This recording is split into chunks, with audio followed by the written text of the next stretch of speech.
Welcome. I'm reviewing and commenting on the book Talks with Sri Ramana Maharshi. Today is from Talk 398. Questioner. Life is of the body, and rebirth is to incarnate in another body. Maharshi. Mere change of body produces no effect. The ego associated with this body is transferred to another body. How can that satisfy anyone?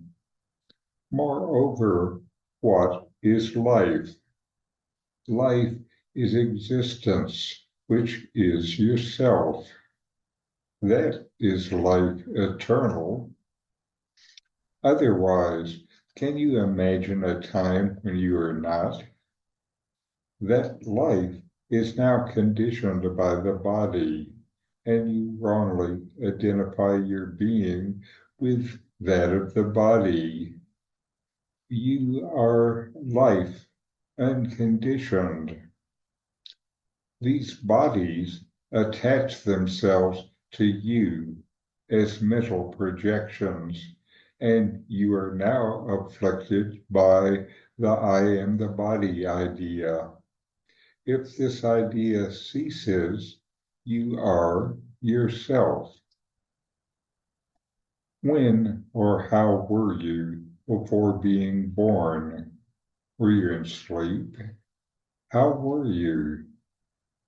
You exist then, too, without the body. Then the ego arises, and then the mind, which projects the body. I am the body idea is the result. Because the body exists, you say that it was born and it will die, and transfer the idea to the self, saying that you are born and that you will die. In fact, you remain without the body in sleep, but now you remain with the body. The self can remain without the body, but the body cannot exist apart from the self. I am the body thought is ignorance. That the body is not apart from the self is knowledge. That is the difference between knowledge and ignorance. The body is a mental projection. The mind is the ego, and the ego rises from the self. So the body thought is distracting and sways away from the self. For whom is the body or the birth? It is not for the self, the spirit. It is for the non-self, which imagines itself separate. So long as there is the sense of separation, there will be afflicting thoughts. If the original source is regained and the sense of separation is put an end to, there is peace. In this dialogue, Sri Ramana Maharshi is answering a question from a Dutch lady about thirst for rebirth. Ramana says, how does the desire arise? Because the present state is unbearable. Ramana then offers the perspective of a jnani, or a self-realized one.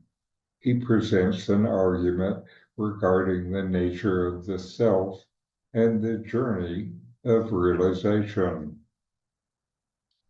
A jnani might begin by discussing the concept of borrowed light.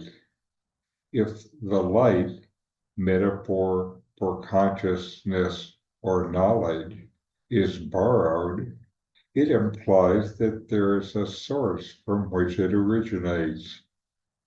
The Yanni advises going directly to this source rather than relying on the borrowed light. That suggests that instead of seeking external validation or knowledge, you should seek the inner source of truth. This is direct knowledge, aparoksha. Aparoksha knowledge is characterized by the dissolution of duality. Direct knowledge is not mediated by the mind. Ramana uses the analogy of an iron ball. When an iron ball is separated from a larger mass of iron, it can be heated in fire to become fiery, and when cooled, it returns to its normal state.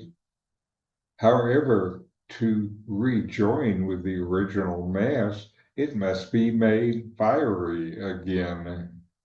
This implies that just as the iron ball needs fire to reunite with its source, the individual must undergo a transformative process represented by the fire to realize their oneness with the self or Brahman.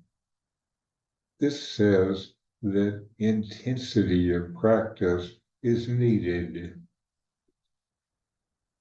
Next, Sri Ramana discusses the concept of reflection using the analogy of an image in water. For a reflection to exist, there must be a source, like the sun, and a medium, a pot of water, and a perceiver to see it. To eliminate the reflection, you can either cover the surface or drain the water. In yogic terms, covering the surface corresponds to reaching the point at the top of the head, which symbolizes the attainment of a high state of consciousness. Draining the water is likened to tapas, or intense meditation and austerities, which result in the cessation of thought and mental activities. This process of stopping thoughts and brain activities is referred to as the path of knowledge, jnana marga. However, all these methods operate under the assumption that the individual soul, jiva, is separated from the self or Brahman. Ramana challenges this assumption, stating that we are not actually separate. This is what you should know. The ego, or false sense of self, is simply a misidentification of the self with the non-self, the body and mind in senses. The Maharshi uses the analogy of a colorless crystal appearing red when placed against a red background. The crystal itself remains colorless, but it seems red due to the background. Similarly, the self remains pure and unchanged, but appears as the ego due to its association with the antakaranas, the inner instruments of mind, intellect, and ego. When the background identification with the non-self is removed, the self shines in its original pure state. This clarity and purity of the self is what Ramana emphasizes as the ultimate truth and the goal of spiritual practice. This is the direction of self-inquiry. So, know yourself and be always free and at peace. Now, my second book of comments on Sri Ramana Maharshi's teachings, 40 Verses on Reality by Ramana Maharshi, with comments, is available from Amazon. The link to both books is in the video notes. Thanks for watching. If you enjoyed this Ramana Maharshi video, subscribe, like, and send me a comment.